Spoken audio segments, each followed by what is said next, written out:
Hai, jumpa lagi di mata kuliah antarmuka sistem komputer. Untuk video ini, kita masuk ke bahasan pertama yaitu, spesifikasi prosesor x86. Oke, mungkin, di video sebelumnya saya belum menyampaikan ya, belum mengenalkan diri saya yaitu saya Yoga Tama, eee, dosen di, program studi elektronika dan instrumentasi, eee Departemen Ilmu Komputer dan Elektronika Universitas Gadjah Mada. Oke, untuk, di materi ini, eee, bahas mengenai spesifikasi, prosesor x86 ya, keluarga Intel 80X86. Oke, ini mungkin kalau kita lihat di, slide ini ada, saya kira mungkin semua sudah familiar ya, sudah pernah melihat, eee, apa, eee gambar seperti ini ya. Ini adalah gambar, motherboard, eee, atau anatomi suatu motherboard. Mungkin semua juga sudah paham, mungkin bahkan sudah pernah, eee, merakit ya, sudah pernah merakit. Tapi mungkin kalau sekarang ya, eee, jarang juga ya, atau mungkin kalau tidak antusias sekali dengan, mungkin, membangun komputer game atau gaming gitu ya, gaming komputer. Mungkin cenderungnya kalau sekarang lebih praktis menggunakan, laptop ya, laptop itu sudah jamak sekarang, karena lebih mudah untuk atau lebih, ya untuk dibawa-bawa itu lebih mudah dibanding dengan, komputer. Tapi secara, umum konsepnya akan sama karena baik, laptop, ataupun PC itu adalah sistem komputer, bahkan, smartphone. Saya kira semua juga teman-teman juga sudah punya smartphone ya. Itu juga salah satu, wujud dari, sistem komputer, meskipun kalau dari sisi apa, eee, prosesornya itu mungkin, sedikit berbeda ya penyebutannya. Kalau di smartphone itu cenderungnya disebut sebagai SoC atau System on Chip. Ya bedanya apa? Kalau kecenderungannya sistem on chip itu nanti lebih ke embedded system, atau mungkin kalau, mungkin yang analoginya atau yang mirip-mirip ya atau dekat itu adalah microcontroller. Nah, di prodi ini juga ada mata kuliah microcontroller, mungkin teman-teman juga sudah ada yang sudah mengambil ataupun ada yang belum mengambil. Itu, konsepnya sebenarnya sama, tapi beda di packaging. Kalau kita lihat di sini, eee, apa, untuk sistem komputer sendiri atau mungkin kita lebih ke personal komputer, itu, terdiri dari, motherboard ya. Di sini ada motherboard, yang mana di dalam motherboard itu, banyak bagian ini ya, yang terutama adalah yang, di, ini ya, di nomor satu ini, ya. Nomor satu ini apa ini, CPU socket, ya. CPU socket itu tempat untuk meletakkan prosesor. Nah, kalau di, mata kuliah sebelumnya, yaitu, mikroprosesor, kita hanya fokus pada, chip yang ada di sini saja. Nah, tapi di mata kuliah antarmuka, sistem komputer, kita akan perluas lagi menjadi, ya hampir keseluruhan, motherboard ya. Karena kalau kita lihat, sebenarnya nanti kita fokusnya ada pada, eee, gimana saya cek dulu. Nah ini, ada di memori, kemudian juga, terkait dengan bus gitu ya, ada, kemudian ada sebenarnya kalau sekarang itu disebut sebagai chipset. Nah, tapi kalau nanti kita, bahas satu persatu, mulai dari antarmuka memori, antarmuka I/O, eee, kemudian ada interupsi, kemudian ada direct memory access, dan ada antarmuka bus. Nah, kalau dulu itu mungkin bisa diskrit ya, diskrit itu kelihatan. Kalau sekarang itu mungkin cuman ada satu ini yang penting ada di sini, chipset.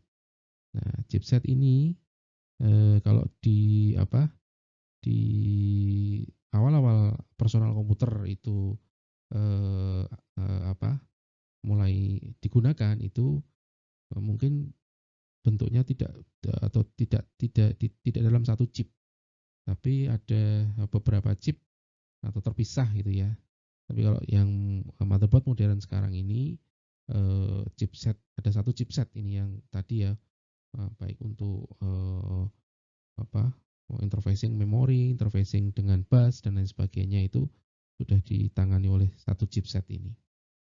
Nah, kemudian ada bagian lain, ada kalau ini kita urutkan saja ya, kita dari yang pertama tadi sudah ada CPU, soket, ini tempat untuk meletakkan prosesor, kemudian ada CPU fan, nomor 2 ini ya, ini bukan fan-nya tapi ini colokan untuk apa, sumber tegangan itu ya, CPU fan.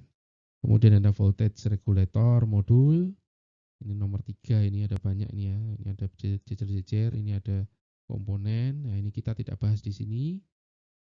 Kalau ini isinya ada kapasitor, ada apa, cok itu salah satu komponen di dalam VRM, kemudian ada MOSFET. Nah, kemudian juga ada yang di nomor 4 ini ada apa, power untuk CPU 12 volt. Ya, ini apa, sumber tegangan untuk operasional prosesornya. Kemudian ada RAM slot, ini yang nomor 5 ini, di sini ada 2. Nah, kalau sekarang itu bentuknya modul ini ya. Nah, saya kira semua juga sudah apa, familiar dengan modul RAM. Ya, kita bisa beli mungkin ukurannya ada 4 GB, 8 GB atau bahkan 16 GB. Kemudian yang nomor 6 ini ada mana nomor 6 nih? Kita lihat. Nah, ini ya. Power pin ya, power ini nanti di apa, dihubungkan dengan power supply. Power supply itu bentuknya kotak itu ya. Biasanya kalau di apa, komputer desktop itu atau PC desktop itu ada di casingnya itu ada power supply. Kemudian nomor 7 itu untuk troubleshooting, ini nanti ini tidak begitu apa, kita tidak bahas ini ya. Biasanya untuk troubleshooting bisa kode ya, muncul mungkin ada kode di situ, ada mungkin atau pin untuk troubleshooting, biasanya juga untuk kalau kita mau menservis motherboard. Kemudian ada yang 8 tadi sudah saya sampaikan, ada chipset ya. Nah, chipset ini eh, ya banyak sekali ini fungsinya ya, terutama untuk interfacing. Terus kemudian yang nomor 9 ini ada USB 3 dan SATA. Nah, ini apa, konektor gitu ya, konektor USB dan SATA. Kemudian yang 10 untuk kebutuhan display ya, ada BIOS chip dan segmen display. Ada segmen display itu apa? 7 segmen itu ya. LCD ya, nanti menunjukkan angka ini biasanya untuk eh, apa, booting pertama kali ini, tapi ini tidak semua motherboard ada karena ini biasanya eh, fitur tambahan yang mungkin menyebabkan harga motherboard itu juga berbeda atau dengan kata lain lebih mahal gitu ya. Kemudian yang bagian nomor 11 ini ya, front I/O. Ya, jadi kalau di desktop itu di bagian depan itu ya, itu nomor 11 mana ini? Nah, ini ya. Itu ada USB 2, ada Firewire, ada front panel, TPM header dan ada audio. Nah, ini interface untuk yang di depan. Kemudian yang nomor 12 ini ya, ada ABC, ini ada A itu PCIe 1, kemudian PCIe 16 itu yang B ini yang panjang nih ya. Yang ini yang lebih pendek ini ya. Kemudian ada PLX atau PAX chip. Nah, ini ada chipnya di sini. Tapi ini untuk ini bagian adalah untuk PCIe. Kemudian yang 13 ini disebut sebagai Southwest chip. Ya, ini sebenarnya sama dengan mana 13 nih ya. Nah, ini nanti kebutuhannya untuk adalah network, ini I/O, audio ini juga I/O, kemudian ada kristal, ya, osilator. Nah ini kenapa disebut sebagai Southwest? Ini karena kalau di terminologinya Intel itu ada sebelumnya itu ada dua ya terkait dengan chip-chip yang ada di motherboard itu ada yang istilahnya ada eh, North Bridge dan South Bridge. Nah kalau yang sekarang ini semua sudah jadi satu di sini ya di chipset ini ya, atau di nomor 8 ini ya digabungkan ya. Nah ini cuman ini kalau ini chip-chip yang terpisah dari chipset. Ada yang ini tadi network, kemudian ada audio. Kemudian yang nomor 14 ini ada mana nomor 14? Ah ini sorry, sini ya. Ini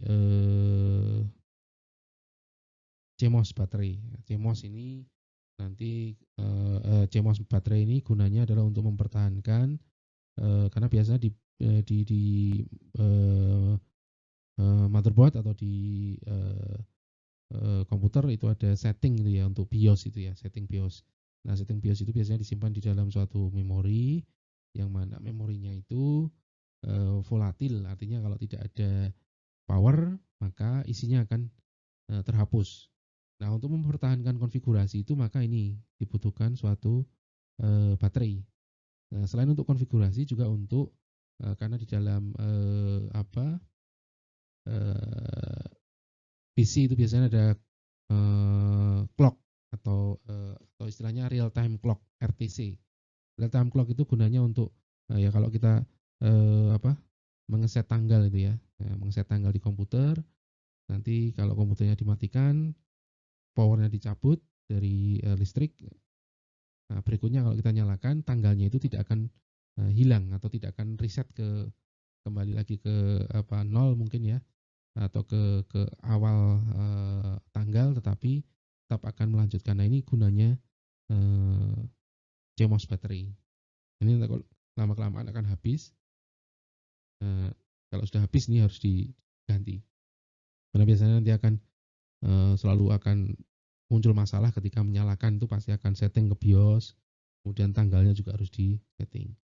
Nah kemudian yang terakhir ini adalah bagian dari real panel atau panel di belakang ya, ada mungkin colokan ini audio, kemudian ada HDMI, ada USB yang di belakang, ada mungkin serial dan lain sebagainya. Nah ini anatomi dari suatu motherboard. Nah saya kira kalau nanti teman-teman melihat motherboard ini contohnya ini ya, yang sebelah kiri ini sudah bisa mengidentifikasi bagian-bagiannya, ini akan kelihatan sama ya, ini ya ada VRM, kemudian ini soket, kemudian ini ada interface untuk PCI, kemudian ada slot untuk RAM, ini kemudian untuk rear panel atau panel yang di belakang, kemudian di sini ada chipset dan ada baterai CMOS ya. Nah itu kemudian ini ada chip-chip yang tadi Southwest chip ya, untuk audio, untuk network ya ini. Jadi ini sebenarnya juga kalau untuk motherboard sendiri juga ada standarnya dari sisi ukuran maupun dari sisi kemampuannya ya. Ya nanti bisa dipelajari sendiri, mencari resource yang lebih lengkap terkait eh, desain dari motherboard. Nah ini di sini hanya untuk mengenalkan saja bahwa motherboard atau intinya sistem komputer itu intinya adalah di ya motherboard plus prosesor. Motherboard plus prosesor dan ini ada RAM, kemudian ada I/O, ada I/O. I/O-nya juga nanti ada network, ada audio. Nah, oke, ini untuk yang ya motherboard. Nah, tapi untuk mata kuliah ini kita mungkin perlu menarik ke awal apa dari eh, personal komputer. Nah, ini kalau kita lihat di sini ada motherboard juga, tetapi kelihatan jadul gitu ya. Ini kelihatan komponennya lebih apa? Lebih banyak gitu ya, lebih dan diskret ya. Diskret, kenapa saya sebut diskret? Kelihatan ini. Kenapa kelihatan? Kalau ini sudah ada petunjuknya, ini sebenarnya ada BIOS, ada chip sendiri. Oh, ini masih ada soket yang kosong ini. Wah, gunanya untuk apa ya? Nanti kita lihat. Oke, kemudian ada banyak chip juga ini. Ini gunanya untuk apa? Kemudian di sini ada RAM. Nah, RAM-nya pun bukan dalam modul, tapi ini langsung disolder. Ya, ataupun kalau tidak disolder itu ada soketnya. Ya, tetapi ini ada, kita bisa satu persatu, kita ganti satu persatu. Kalau di apa? Di motherboard yang modern, nah kita cukup membeli modul saja, modul RAM. Atau kalau sekarang itu apa? SODIMM, SODIMM itu dalam bentuk satu modul gitu ya. Kemudian di sini ada CPU-nya. Nah, CPU-nya ini juga eh, ditaruh di dalam soket. Terus yang lainnya mana untuk apa? Eh, I/O. I/O-nya di mana? Oh, I/O-nya di sini nanti kalau di motherboard apa?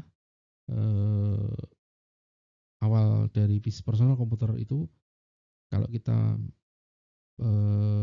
membutuhkan eh, perangkat masukan dan keluaran, maka kita nanti akan tambahkan di dalam eh, soket untuk kalau di sini standarnya adalah ISA. Kalau yang tadi di eh, motherboard modern itu adalah eh, PCI I ya. Jadi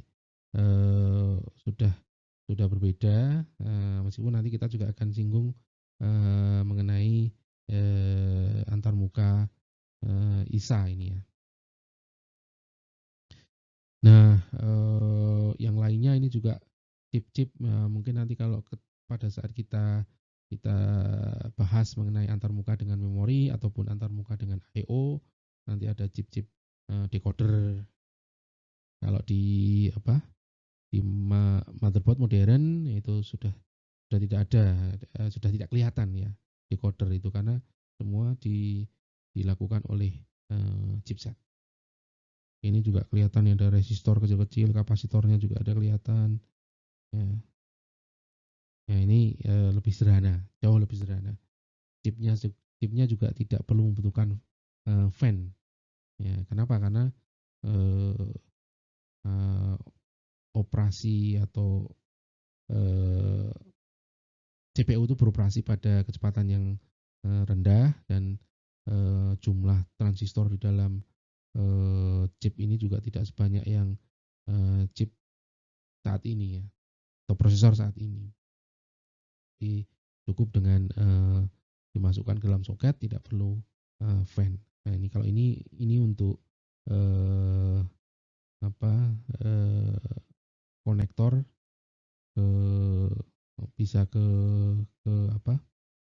Konektor ke power supply ya. Oke ya, jadi sangat jauh sekali ya perbandingannya antara motherboard di awal kemunculan personal komputer dengan motherboard yang saat ini ada ya. Jadi sudah memang perkembangannya sudah sangat jauh, karena kalau kita lihat personal komputer sendiri karena ada ini ya eh, CPU atau prosesor 8088 ini mulai booming karena harganya juga terjangkau untuk saat itu. Jadi mungkin di eh, akhir tahun 70-an itu ya. Ya, berarti sudah berapa puluh tahun itu ya. 40 tahun ya. 40 tahun perkembangan untuk personal komputer. Oke, berikutnya, mengenai spesifikasi prosesor 8086, 8088. Nah, untuk mata kuliah ini nanti, saya hanya menyampaikan untuk yang 8086 dan 8088, untuk yang prosesor yang generasi lebih, eee, maju atau lebih kini itu nanti silakan bisa baca di textbook-nya, bisa mengambil dari, bukunya Bray. Nah, oke, ini kalau kita lihat ini ada 2 ini untuk, apa, CPU 8086 dan ini CPU 8088. Nah, ini kalau kita lihat secara fisik itu sama, yaitu, dalam bentuk, eee, dual inline package atau DIP, DIP, ya, dual inline package. Ya seperti ini tadi ya, gambar di sini, eee, yang slide sebelumnya ya, gambar slide sebelumnya itu ada, eee eee, gambar, chip 8088. Jumlah pin ada 40 ya, ada 40, yang kalau kita lihat antara 8086 dan 8088 itu, mirip ya, mirip, tapi kalau kita lihat ini yang saya beri kotak ini agak berbeda. Ya, kalau secara spesifikasi 8088, 8086 itu adalah termasuk prosesor, 16 bit ya, prosesor 16 bit. Artinya apa? Kemampuan untuk memproses data dalam satu waktu itu ukurannya adalah, 64 bit, sorry, 16 bit ya, 16 bit.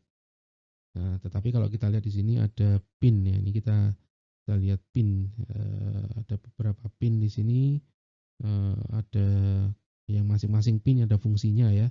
Ada AD0 sampai dengan AD15. Sama di sini juga ada 8088 juga AD0, sampai,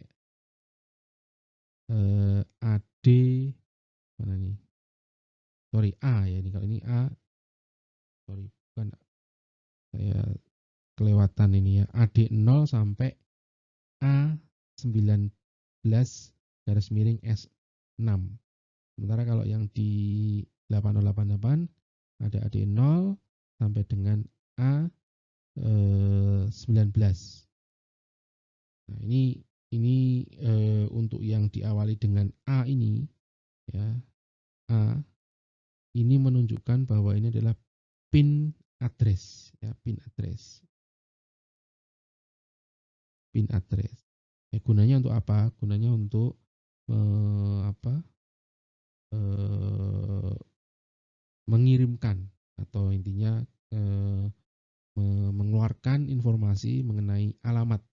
Alamat dari apa? Nah, nanti kita bahas di, antarmuka memori dan antarmuka, I/O, dan juga termasuk, eee, pada saat kita membahas interupsi.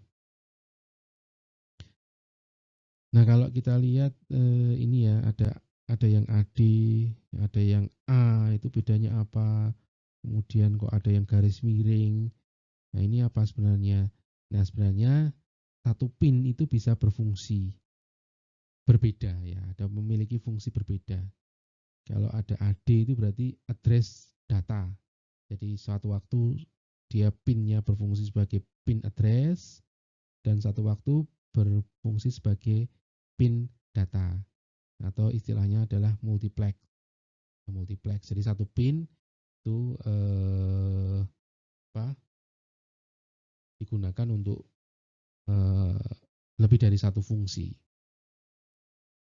Nah, kemudian, ini juga ada NMI, ini sama ya, kalau kita lihat ini, untuk yang apa, eee, pin-pin yang ini yang tidak ada kotakannya ini, kita lihat sama ini ya, kita lihat sama. Nah, kemudian di sini ada keterangan ini, ada min mode dan ini ada max mode. Nah, minimum mode dan maximum mode. Ya, kalau ini, sedikit sedikit apa, ditukar atau dibalik. Sebenarnya kalau chip ini sama-sama eh, apa ya, minimum mode, maka nanti pin yang ini, ya, pin yang ini kan kelihatannya loh ini beda ini. Enggak, ini karena apa? Yang 8086 itu berada pada modus maksimum, sementara yang 8088 itu berada pada modus minimum. Sehingga kalau ini kita ganti dengan modus minimum, maka ini fungsinya akan sama. DT/R. Ini ada DEN, DEN, ada ALE. Nah, ini sama, ada interrupt acknowledge, ini sama. Terus kalau kemudian maksimum itu juga ya ini sama nih, ada interrupt eh, apa? Sorry, maksimum itu QS1 ini QS1, kemudian QS0, ini QS0 dan seterusnya. Ya meskipun mungkin juga ada sedikit yang berbeda ya nanti di mana nih? Ini sorry, sama ya, ini juga sama nih, ini juga sama. Nah kemudian di sini ada apa? Ini kalau ini sama ini ya.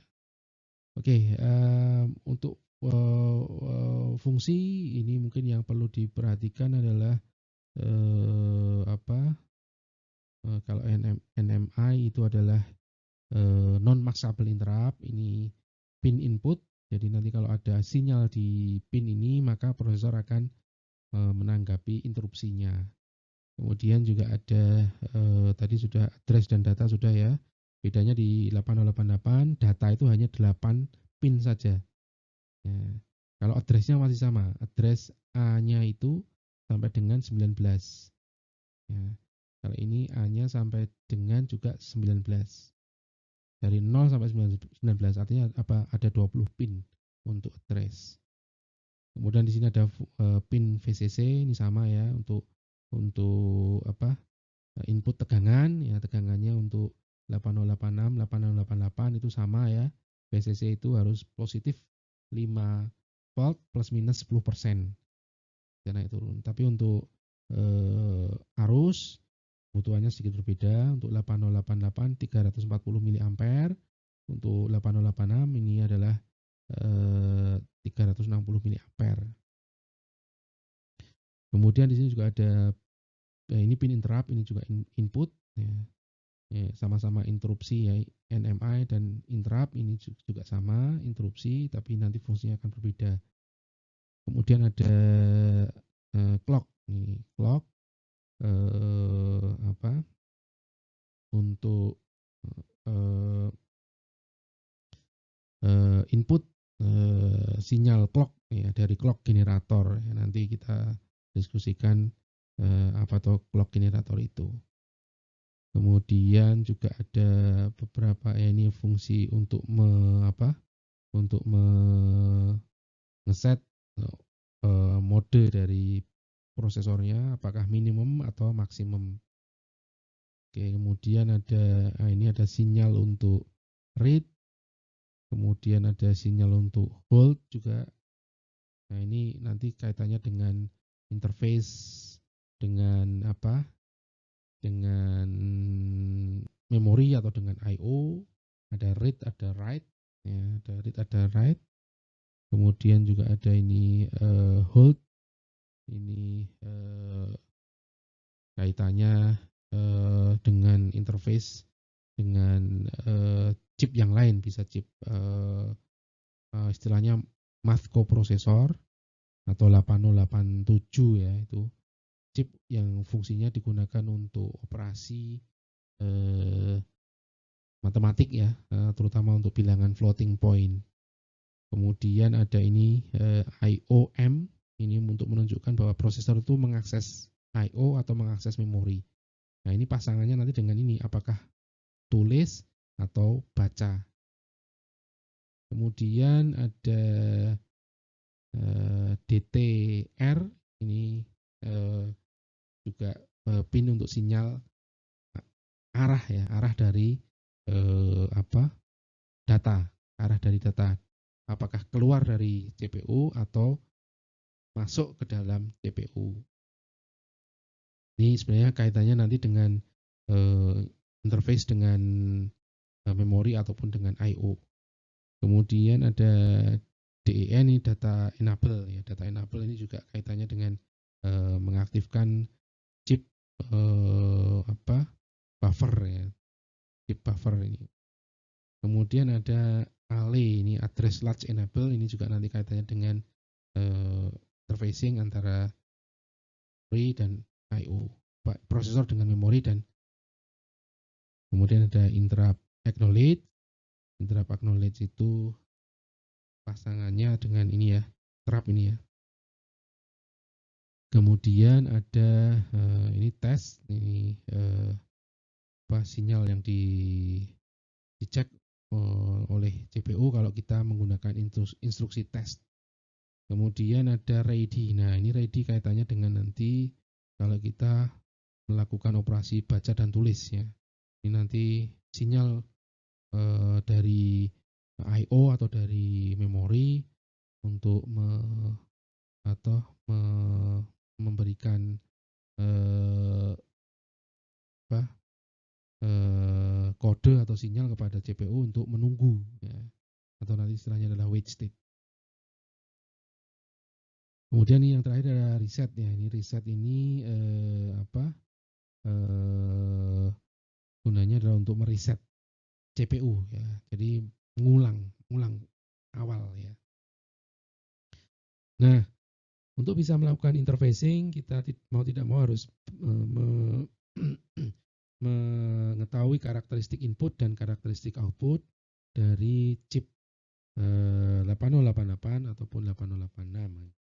Ini bahwa karena hanya ada dua logic ya,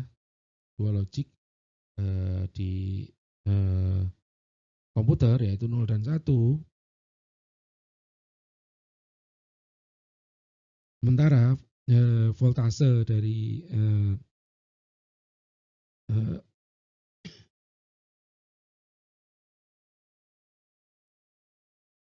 ya jadi voltase dari yang dibutuhkan oleh chip ini adalah 5 volt. Maka kita perlu menentukan bahwa logic 0 itu pada level voltase berapa.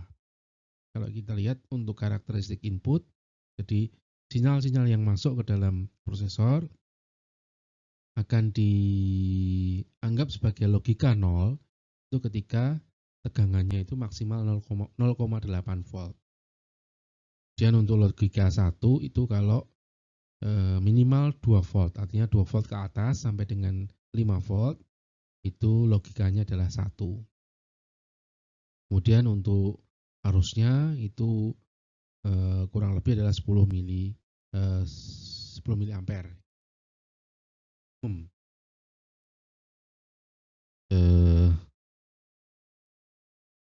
Mikroampere ya, mikroampere. Bukan mili tapi mikroampere, jadi sangat kecil sekali. Ini kalau lebih dari 10 mikroampere gimana? Nah ya mungkin bisa rusak nanti ya ini ya. Chipnya akan rusak. Nah kemudian karakter outputnya adalah untuk logic 0 itu adalah maksimum adalah 0,45 volt, yang mana arusnya maksimal adalah yang bisa dikeluarkan oleh prosesor adalah 2 miliampere. Sementara untuk logic 1 itu minimum adalah 2,4 volt dan arusnya itu minus 400 mikroampere.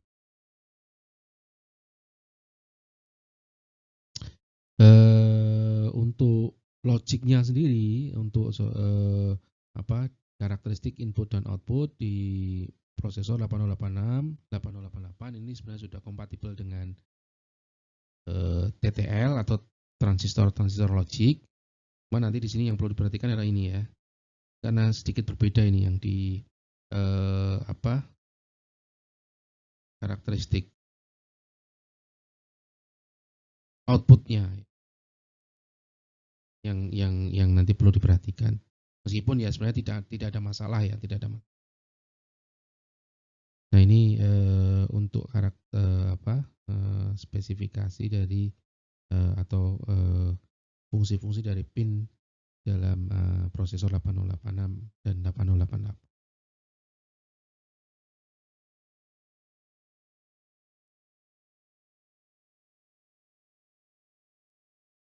Oke, ini kalau kita lihat ini ya, ada gambar dari CPU-nya atau prosesornya. Ini ada 40 pin tadi ya.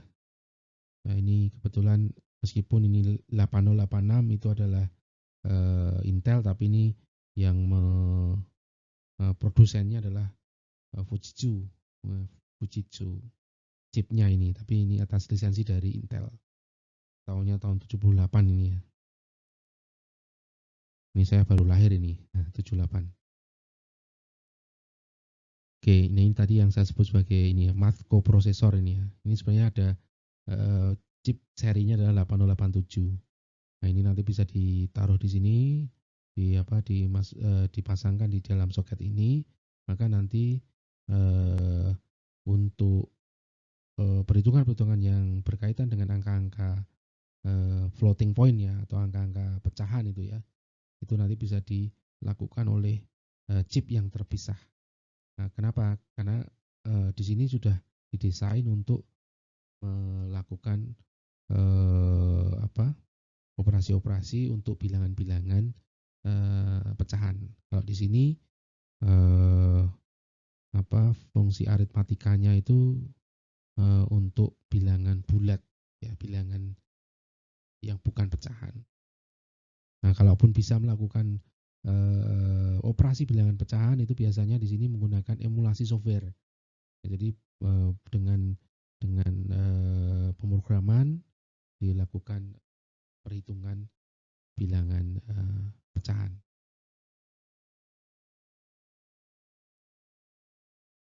Nah, oke, tadi di dalam chip 8088 atau 8088 ada satu pin ya, ada satu pin yaitu pin clock.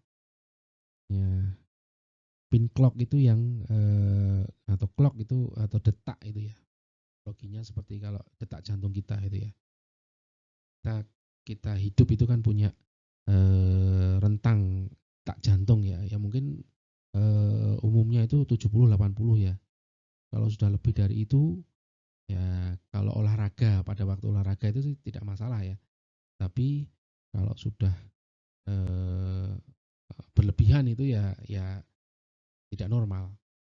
Nah, prosesor pun untuk bisa bekerja itu membutuhkan clock. Nah, kalau di dalam 8088 dan 8086 itu ada satu chip sendiri yang tugasnya adalah mengenerate atau membangkitkan clock, yaitu chip 8284A. Ini disebut sebagai clock generator.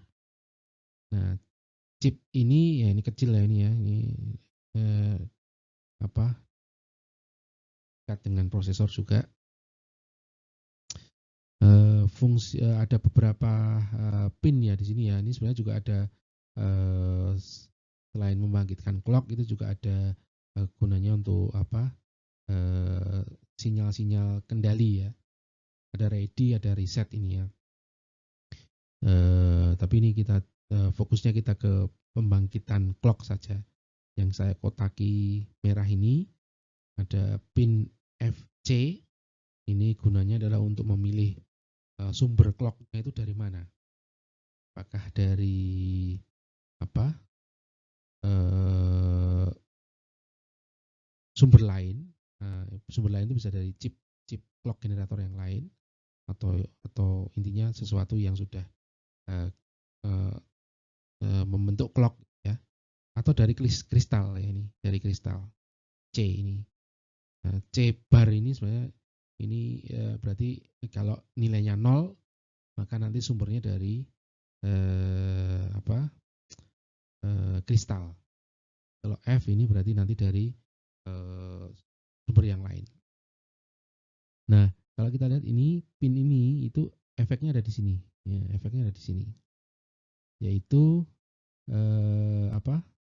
Eh, ada pin EVI. Ya, ini untuk sumber clock eksternal, ataupun di sini ada X1 X2 eh, OSC, osilator. Ini sebenarnya ini untuk kristal tadi, kristal osilator. Nah, kemudian clock, clocknya nanti keluarannya ada di sini ya. Ada CLK atau clock ini sebagai sumber clock utama untuk prosesor. Sementara kemudian ada PCLK atau peripheral clock. Nah, peripheral clock ini digunakan oleh perangkat-perangkat di luar prosesor ya. Mungkin untuk apa I/O atau apa itu ya. Bisa digunakan peripheral clock. Nah, diagram blok dari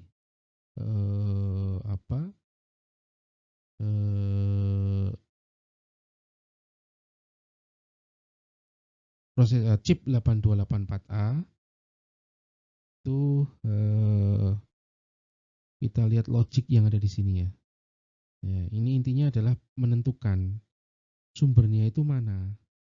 Apakah kristal, internal osilator yang sumbernya adalah kristal, ataukah dari eksternal, ya, eksternal clock. Nah, itu ditentukan oleh pin FC ini, ya, F/C bar. Nah, kalau nilainya satu, itu nanti yang digunakan adalah ini, sumber dari eksternal. Tapi kalau C 0 atau C, maka yang digunakan adalah sumber internal osilator. Ya, yang mana sumber dari internal osilator ini adalah kristal. Nah, kalau kita lihat, kita runut ya, kita runut di sini ada keluaran OSC, osilator. Nah, osilator ini keluarannya akan sama dengan internal osilator atau dari kristalnya. Kalau ini di sini ada kristal, katakanlah kristal 5 MHz, maka keluarannya di 5 MHz. Sama persis. Tapi bedanya apa? Bedanya inverted atau dibalik. Karena di sini ada gerbang atau ada inverter di sini. Sehingga nanti bentuk sinyalnya akan terbalik. Kalau di sini keluarannya adalah high, maka di sini keluarannya adalah low. Itu nah ini osilator itu langsung dihubungkan melalui inverter ini dengan kristal osilator. Kemudian untuk selanjutnya keluaran dari osilator ataupun dari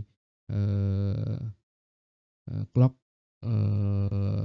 luar itu akan masuk ke pembagi divider. Yang pertama adalah dibagi dengan 3.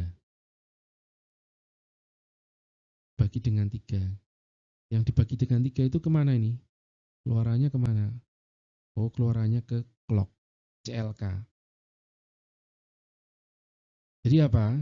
Kalau sumber clock apakah ini atau ini itu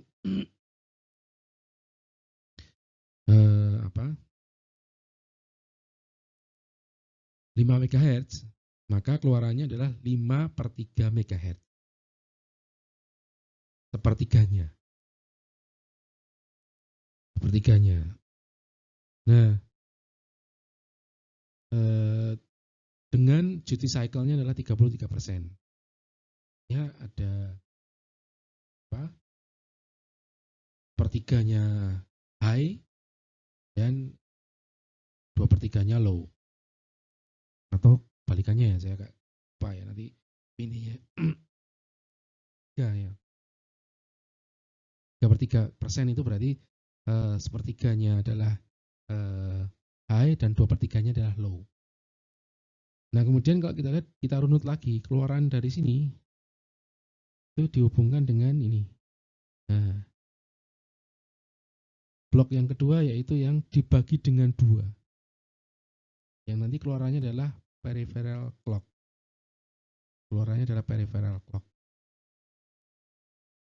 Nah, apa imbasnya bahwa peripheral clock ini nanti akan memiliki clock 1/6. Karena tadi sudah dibagi 3 dan dibagi 2 menjadi 1/6. clock di sini akan keluar dari PCLK ini 1/6 dari sumbernya, 1/6 dari sumber ini. Ya. Nah, coba kita lihat. Kalau misal ini ya, saya punya kristal 18 MHz. Kristal 18 MHz saya hubungkan dengan chip 8284. Nah, keluarannya nanti di PCLK itu akan 3 MHz. Kenapa? Karena bagi 6, di 18 bagi 6 itu 3. Sementara untuk yang clock atau CLK di sini sepertiganya atau 6 MHz. Dan ini kalau kita lihat ini setting untuk pin di FC ini ya, itu bernilai 0. Artinya apa? Sumbernya adalah dari kristal. Dari kristal atau dari internal osilator. Nah, tentu saja ini osilator di sini ini juga bisa nanti jadi sumber digunakan oleh chip 8284 yang lain. Ini jadi sumber clock juga bisa. Nah, bagaimana ini kalau kemudian saya punya sumber eksternal, ya ini sudah dalam bentuk clock 24 MHz. Ini kalau settingnya adalah 1, ya 1. Setting untuk FC-nya 1, high, maka keluarannya adalah ini ya. Untuk clock itu sepertiga, jadi ada 8 MHz. Kemudian yang PCLK itu adalah 4 MHz atau 1/6-nya. Itu meskipun ini terhubung ya, ini meskipun terhubung dengan kristal, tapi kalau settingnya adalah 1 di sini, maka yang digunakan adalah eksternal, clock atau eksternal frekuensi. Ya. Nah, ini kalau 0 gimana? Ya keluarannya 0, ini nggak ada clocknya di sini. Terus di sini berapa? Kalau kita lihat, kalau kita runut ke belakang, keluarannya tetap 18. Ya meskipun yang digunakan adalah 1 atau di sini ya. Tapi karena di sini kristalnya adalah kristal 18 MHz, maka keluaran yang di SC ini juga sama dengan 18.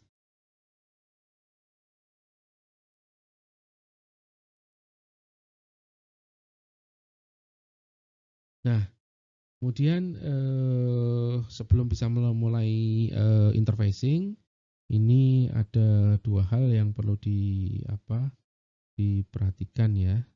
Karena tadi kalau kita lihat di spesifikasi ya 8088 itu ada beberapa pin yang dimultiplex ya. Contohnya apa ini? Ada pin alamat dan data ya, terutama pin alamat dan pin data ini. Ini dimultiplex. Maka supaya tidak ada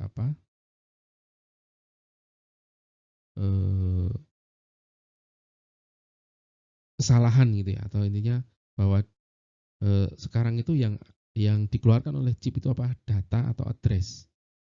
Itu maka kita lakukan demultiplexing. Nah, ini tidak tumpang tindih ya, ini supaya tidak tumpang tindih. Nah, mungkin ada pertanyaan ini, mengapa pin-pin pada prosesor 8088, 8086 itu dimultiplex?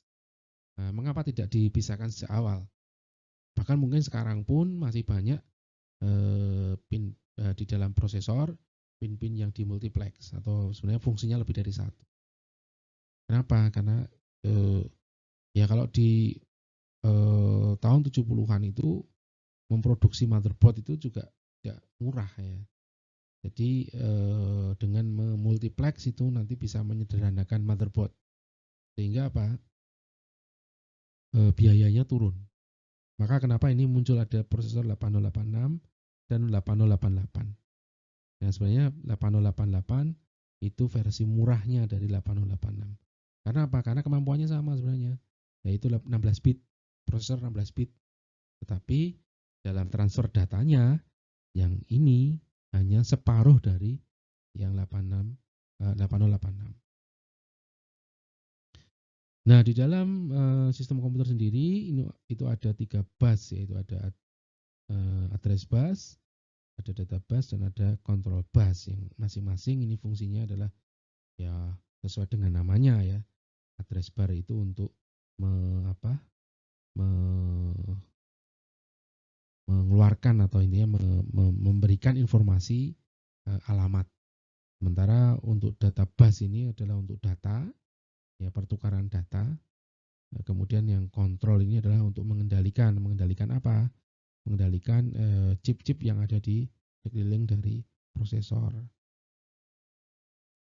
Nah, di antara tiga ini hanya data ini yang dua arah atau bidirectional, ya, dua arah. Ya. Jadi bisa keluar dari prosesor atau masuk ke.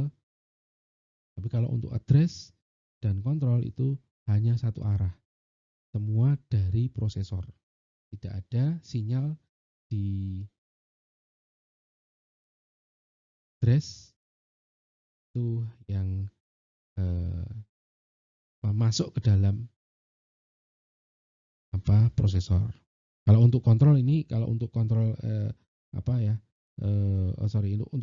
ini ada sebagian yang input, tapi kalau input saja, atau sebagian yang output itu kalau output saja. Tapi kalau yang ini dalam satu pin itu bisa dua arah, bisa input, bisa out.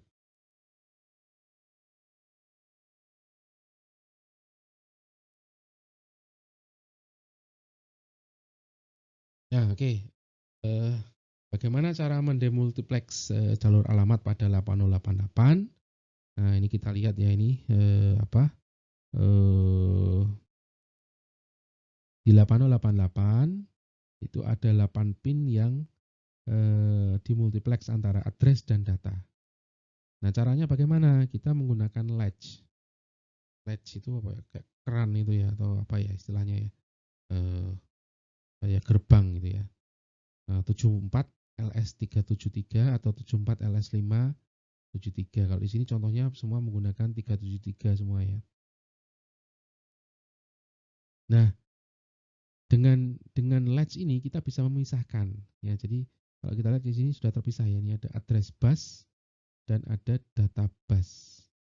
Sementara yang ini sebagian saja control bus ya, terutama untuk operasi baca tulis ya. Ini untuk operasi baca tulis. Nah, ada satu pin ya, pin ale ini ya. Pin ale ini digunakan untuk mengaktifkan latch 74 LS373 atau 74 LS573. Nah, pin ale ini akan bernilai 1 gitu ya. Ketika ada suatu proses atau operasi baca atau tulis. Ya, jadi nanti akan mengaktifkan ini G ini ya. G ini adalah pin untuk mengaktifkan latch ini. Untuk mengaktifkan latch. Sehingga pada saat operasi pada saat data yang pertama dikirimkan adalah address, maka nanti akan tersimpan di sini ya, tersimpan di dalam latch ini. Sehingga nanti data address ini selama operasi baca atau tulis itu persisten ya, atau konsisten datanya, tidak berubah-ubah.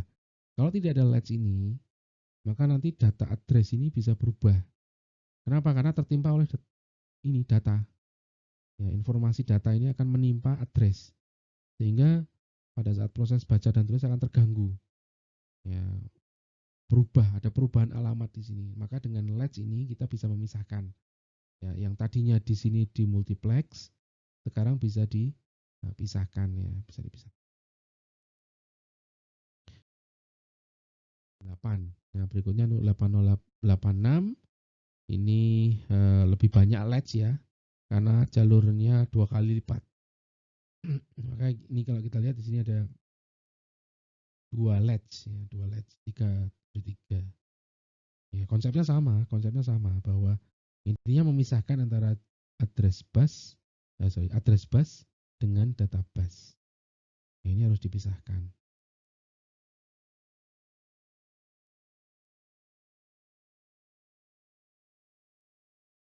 Oke, kemudian buffer, ya, penyangga atau buffer ini. Ini kenapa toh kita harus menggunakan buffer? Ini kenapa? Karena ketika jumlah perangkat yang dihubungkan ke prosesor itu semakin banyak, ya maka arusnya itu kan akan terbagi gitu ya. Arus yang keluar dari prosesor itu akan terbagi sehingga nanti kalau terlalu banyak perangkat yang dihubungkan dengan prosesor untuk satu pin ya katakan untuk satu pin itu ya sinyalnya tidak akan atau ada noise nanti akan terganggu sinyalnya akan terganggu sehingga di dalam spesifikasinya prosesor 8088 8088 ini hanya mampu mengendalikan maksimal 10 beban atau komponen atau istilahnya fan out dari satu pin eh, terpecah ke 10 perangkat saja atau 10 beban saja. Nah, kalau lebih dari itu nanti akan muncul noise sehingga informasinya tidak bisa jadi berubah gitu ya. Ya, tidak valid. Nah, untuk pin-pin yang sudah terhubung dengan latch yang kaitannya dengan demultiplexing itu sudah otomatis tersangga sehingga mampu untuk mengendalikan lebih dari 10 beban atau 10 komponen. Tetapi kalau yang tidak terhubung dengan latch maka kita perlu tambahkan buffer atau perlu kita tambahkan penyangga khusus untuk eh, apa menyangga atau mempertahankan itu tadi apa arusnya tadi. Nah, tapi yang perlu diperhatikan adalah apa? Bahwa buffering tadi itu nanti akan menyebabkan delay atau penundaan waktu atau timing delay.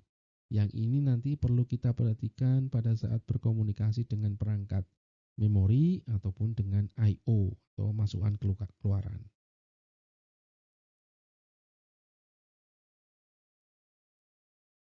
Nah, ini desain dari kalau di sini adalah 8086, yang ini 8088 sudah ada latch dan ada buffer. Nah, kalau kita lihat di sini buffernya menggunakan 74LS 245. Ini buffer bidireksional atau dua arah. Kenapa? Karena ini data tadi ya, data bus itu dua arah, maka kita gunakan 74LS 245. Sementara yang ini untuk ini ya, yang ini ya, buffer buffer 74 LS 244 ini hanya satu arah. Ini karena apa? Kontrol bus. Ya. Kontrol bus itu satu arah. Jadi chip yang digunakan juga berbeda. Kemudian di sini ada ini 24 ini 244 juga ini di buffer juga ini. Addressnya juga di buffer. Ini menggunakan 373. Nah, semua ini kalau untuk yang 373 itu dihubungkan dengan pin ALE ya 373. Tapi kalau untuk yang 244 karena ini apa? 244 itu tidak perlu diaktifkan, ini dia otomatis akan membuffer. Nah, sementara untuk yang ini 245 karena ini adalah dua arah, maka untuk mengaktifkan itu ada dua pin yang digunakan yaitu apa? Data enable dan data transmit atau data receive. Nah, data transmit atau data receive DTR ini gunanya untuk menentukan arah. Arahnya mau kemana? Arahnya keluar dari prosesor atau arahnya masuk ke prosesor. Nah, ini kalau data transmit atau high maka dari prosesor ke keluar. Sementara kalau low atau data receive maka dari perangkat di luar prosesor masuk ke dalam prosesor. Nah, ini sudah fully buffered ya, ini sudah fully buffered ini seperti ini.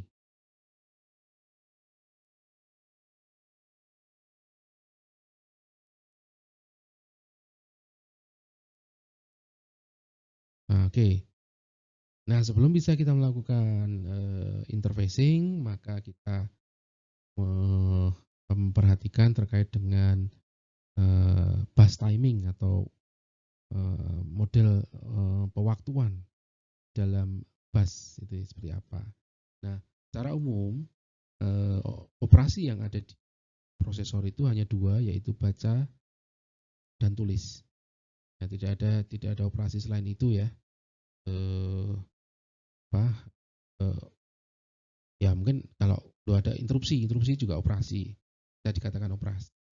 Cuman kalau interupsi itu kan bukan diinisiasi oleh prosesor. Interupsi itu diinisiasi oleh perangkat lain. Nah, kalau yang diinisiasi oleh prosesor itu hanya ada dua, yaitu baca atau tulis. Nah, jadi prosesor itu melakukan koreografi ya, bisa dikatakan prosesor itu melakukan koreografi. Ya, koreografinya bagaimana? Ada tahapan-tahapan dalam melakukan operasi baca dan tulis tadi. Ya, yang kalau dirangkaikan jadi satu itu disebut sebagai siklus bus atau bus cycle. Nah, di dalam prosesor 8088, 8086, bus cycle itu atau siklus bus itu diselesaikan dalam rentang waktu 4 clock. Kita bicara 4 clock ya, bukan berapa megahertz. Nah, karena nanti clock ini akan dipengaruhi oleh oleh sumber frekuensinya. Frekuensinya ada berapa megahertz. Kan nanti semakin cepat clocknya, semakin cepat sumber frekuensinya, itu nanti akan semakin cepat prosesnya juga. Tetapi yang dilakukan oleh prosesor itu dalam 4 clock ya. Ini umumnya adalah 4 clock. Meskipun nanti juga bisa berubah kalau kita bicara mengenai access time nanti ya. Ini nanti itu. Nah, jadi ini ya, siklus bus itu mengikuti clock yang dibangkitkan oleh clock generator. Maka secara teoritis semakin tinggi clock akan semakin cepat kinerja komputer. Ya, itu teoritisnya. Tapi nanti karena prosesor itu tidak bisa bekerja sendiri, ada perangkat lain yang mendukung, itu nanti pengaruhnya atau dipengaruhi oleh perangkat-perangkat yang lain. Ini contohnya di sini ya. Clock ini yang dibangkitkan adalah frekuensinya adalah 5 MHz. Maka satu siklus bus itu selesai dalam waktu 800 nanosecond. 800 nanosecond atau 4/5 MHz ya, 4/5 MHz. Nah, jika frekuensi clock yang dibangkitkan adalah 10 MHz, maka satu siklus bus akan selesai dalam 400 nanosecond atau 2 kali lebih cepat dibanding dengan frekuensi clock 5 MHz ya kan. Ya, karena clocknya 5 MHz dengan 10 MHz ini kan 5 MHz itu separuhnya, 5 MHz itu separuhnya. Sementara kalau 10 MHz itu 2 kali lipat dari 5 MHz sehingga kecepatannya juga 2 kali lipat.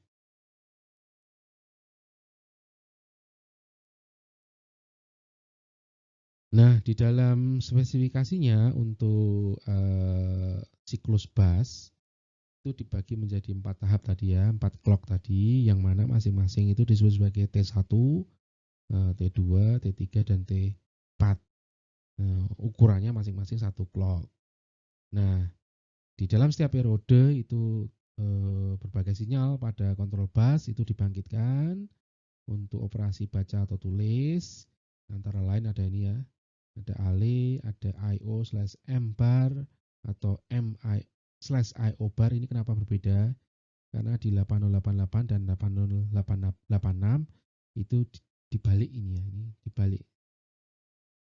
Fungsinya sama tetapi dibalik saja. Logiknya yang dibalik. Dan ada data transmit dan data receive. Nah ini ya, kemudian ada read dan write dan kemudian ada data enable. Nah, ada satu pin yaitu pin ready. Ini diperiksa atau dicek oleh prosesor di setiap akhir T2 atau tahap T2. Jika bernilai 0, maka nanti tidak akan beralih ke T3, tetapi akan menjadi apa? Wait state, TW. TW itu wait state. Ini apa gunanya? Adalah memberi kecepatan pada perangkat memori ataupun pada perangkat I/O untuk menyiapkan datanya. Ini apa gunanya? Untuk perangkat-perangkat yang lebih lambat daripada prosesor ya. Karena lebih lambat atau lebih lambat dari siklus bus.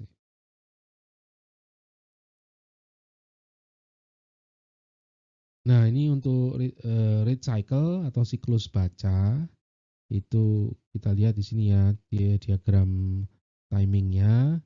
Kalau kita lihat clocknya ini ada T1, T2, T3, dan T4. Nah, kemudian di dalam T1, T2, T3, T4 ini kita lihat pada saat T1 dulu. Pada saat T1 atau clock pertama itu prosesor akan mengeluarkan alamat yang akan dibaca melalui pin alamat A0, AN dan ADN. Ya, tadi ada yang di multiplex tadi ya. Yang keluar juga di sini. Dan juga termasuk mengaktifkan latch melalui pin ALE. Address latch enable. Sehingga apa? Kalau ada sinyal pada pin A atau pin AD itu nanti akan muncul di T1. Ya, akan muncul di T1. Di mana? Di address bus. Ini kok jadi dua atau ini cuma memisahkan aja nih. Ini yang pin hanya address dan ini adalah pin yang dimultiplex address dan data. Ya, keluarnya di sini juga ini. Ya. Tetapi karena di sini tadi ada latch yang sudah diaktifkan dengan pin ALE, maka data atau informasi alamatnya itu akan utuh di dalam address bus. Meskipun nanti kalau kita lihat ke depan ini ya, nah ini akan berubah. Tadinya address, di sini menjadi data. Nah kemudian ya masih di dalam T1 ini ada sinyal IO/M bar atau sebaliknya ya M/IO bar itu dibangkitkan. Nah, apa ini sebenarnya? Mau membaca memori atau membaca IO. Kemudian pin data transmit, data receive ini bernilai 0. Kenapa? Karena membaca itu berarti kita menerima atau prosesor itu menerima data. Sehingga ini data receive. Nah, berikutnya di clock berikutnya, clock yang di tahap T2 itu sinyal read ya dan data enable itu dibangkitkan. Data enable itu berarti apa? Mengaktifkan tadi 245 tadi ya, chip 74LS245. Karena tadi arahnya sudah receive, kemudian data enable, maka chipnya itu akan aktif. Ya, chip 245 tadi ya. Tetapi di sini kalau kita lihat datanya belum ada. Ini data belum ada. Di T2 itu data belum ada. Nah ini chip memori nanti atau I/O itu nanti akan menerima informasi alamat dan perintah atau instruksi untuk membaca, maka mulai untuk menyiapkan data. Sampai kemudian pada clock berikutnya yaitu clock T3. Tapi sebelumnya kita lihat di akhir T2 ini pin ready nanti akan disampling atau dicuplik. untuk menentukan apakah clock berikutnya itu apakah masuk ke T3 atau masih TW atau wait state. Nah, kalau kemudian eh, masuk ke T3, ya, masuk ke T3, maka data nanti akan mulai muncul. Data dari memori atau dari I/O itu akan tersedia di database. Tapi kalau TW, ya kalau masih TW, ya masih datanya belum ada, masih ini, ya masih belum valid, ya belum ada data.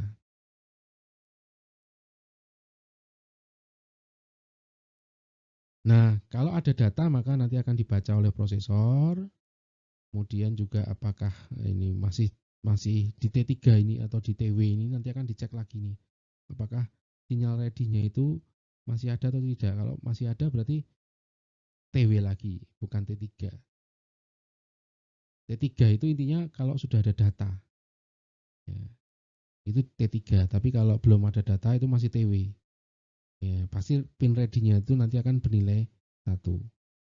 Nah, sampai kemudian pada T4 kalau sudah terbaca ya datanya sudah masuk T3, maka clock berikutnya masuk ke T4 itu ini persiapan untuk eh, siklus bus berikutnya atau bus cycle berikutnya di mana di sini nanti pin rate-nya akan kembali lagi jadi bernilai 1 eh, apa kemudian nanti akan berulang lagi ke T1. Nah, T1 itu apa? Perintah apa atau apa? Operasi apa? Operasi baca atau operasi tulis. Nah, ini untuk operasi tulis ya. Sebenarnya konsepnya sama dengan operasi baca, tapi nanti sedikit berbeda nih ya di sini ya. Di sinyalnya ya ini di sini adalah write. Kemudian untuk DTTR ini bernilai 1 atau eh, apa data transmit. Kemudian ini kalau ini ya memori atau eh, I/O. Nah, kemudian ini data kalau ini datanya berarti dari prosesor ya. Data berarti asalnya dari prosesor. Nah, karena data dari prosesor maka eh, di T2 ini sudah ada ini datanya sudah siap ditulis di memori. Nah, ini sementara addressnya itu di T1, kemudian di T2 ini sudah siap datanya. Karena data berasal dari prosesor. Cuman tetap ini nanti di akhir T2 di sini nanti akan dicek apa pin ready-nya. Apakah sudah siap atau belum? Karena nanti eh, apa eh, eh, sudah selesai tulis atau belum ya? Karena I/O dan memori itu kecepatannya jauh wah di prosesor. Kemudian sisanya di T3 dan T4 itu sama dengan tadi eh, operasi baca. Nah, ini yang perlu diperhatikan proses baca dan tulis ya, baca dan tulis. Nah, kait dengan timingnya sekarang ini kaitannya dengan wait state tadi ya, dengan wait state tadi eh, apa eh, bahwa setiap perangkat memori atau I/O itu memiliki karakteristik lamanya waktu yang dibutuhkan dalam melakukan operasi baca atau operasi tulis yang disebut sebagai access time. Ya, ini access time. Lama waktu yang dibutuhkan ini pengaruhnya pada siklus bus, ya, yaitu pada perlu tidaknya untuk menyisipkan ini TW atau wait state sebelum menuju ke T3. Nah, hitung-hitungannya bagaimana? Ini contohnya ada prosesor dengan kecepatan 5 MHz. Maka operasi baca itu hanya menyediakan waktu kurang dari 460 nanosecond. Kenapa ini hitungannya dari sini? Ya itu tadi kita lihat ya, operasi baca tadi itu pada T sebelum masuk ke T3 itu. Ya, atau prosesnya itu hanya dari T2 sampai dengan T3 atau eh, eh, ya T T4 sedikit D4. Sehingga apa? Sebenarnya hitung-hitungannya adalah totalnya ya ada 460 nanosecond dari total 800 nanosecond untuk satu siklus. Oke, ini kita lihat ini data dicuplikan pada T3 sehingga waktu yang tersedia ada sebenarnya totalnya dari T1 sampai T3 itu ada 600 nanosecond. Tetapi alamat itu baru tersedia pada 110 nanosecond setelah T1 dimulai. Atau kalau nanti silakan dilihat di textbooknya ya, di bukunya Bray itu ada ini timing TCLAV.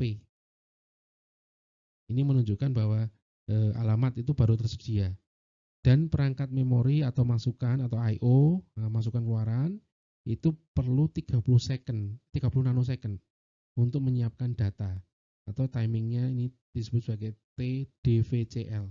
Nanti silakan juga dilihat di textbook ya. Selain itu juga ada decoder, ada buffer, kemudian ada latch yang ini bisa membuat delay atau tambahan waktu sekitar 30 sampai 40 nanosecond. Sehingga kalau dari total 600 ini dikurangi dengan 110, dikurangi dengan 30, dikurangi dengan ya ini yang ini kita anggap 40 ya, maka totalnya adalah 420. Nah, sebenarnya bukan 460 tetapi ini hanya 420 nanosecond. Itu paling lambat untuk I/O ataupun memori supaya tidak perlu menyisipkan TW atau wait state. Nah, kalau lebih dari 420 gimana? Ya sudah, bangkitkan saja sinyal ready. Ya, sehingga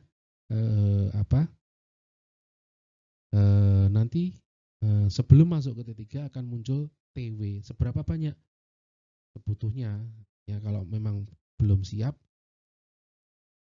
sisipkan TW terus. Nah, sehingga satu siklus bus itu bisa lebih dari 4 clock. Bisa 5, bisa 6, 7, dan seterusnya ya, tergantung prosesnya nanti.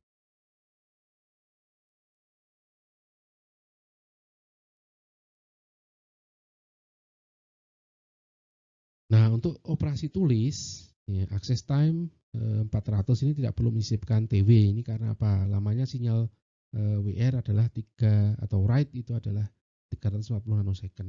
Ini kalau di textbook di spesifikasinya itu adalah TWLWH. Kemudian data pada jalur data masih valid sampai dengan 88 nanosecond setelah sinyal write atau TWHD. Nah, jadi ini memang lebih pendek ya ini ya kalau dibanding baca tadi 420, sementara kalau untuk write itu 400 nanosecond. Ini untuk chip untuk clock 5 MHz. Kalau clocknya 10 MHz, paruhnya berarti makin cepat. Kita harus mencari I/O atau memori yang lebih cepat test time-nya.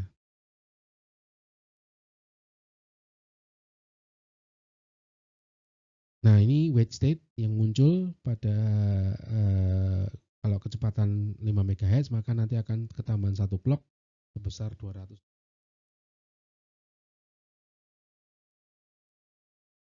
Nah, ini akan ketambahan kalau sebanyak berapa disisipkan berapa ini ya. Oke. 1, 2, 3 dan seterusnya. Jadi totalnya bisa ada 5 clock, 6 clock, 7 clock dan